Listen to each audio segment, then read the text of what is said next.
Ну, что ты, братулец, тоже сталкивался с такой проблемой?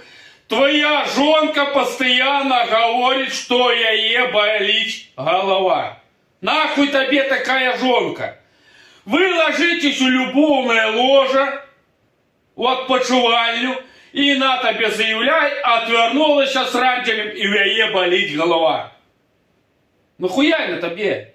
И вы постоянно миллион отмазок, а тебе пахнешь перегаром, ты пьяный нахуй, ты хуяный, ты гроши не приносишь. Какое может быть вульвосношение? У яе голова болит. Нахуй тебе надо? Ты прошманделок ебаных. Пиздец, вышел на центряк, нацеплял, сколько тебе надо нахуй. Сегодня одна, завтра и другая, послезавтра и третья, четвертая, пятая, десятая и так далее. Тихая, требуши помаленьку, похуй. Нахуя тебе это постоянно в чем-то упрашивать в этих движениях семейных? Тебе это надо? Ну нахуя на тебе? Той, которую ты подцепишь за пару чарла, ей похую совершенно будет, пахнет от тебя перегарищем этим или не пахнет. Ей похуй, лишь бы ты, говоришь, маленовский такой нулевой, и никогда ничего не болит.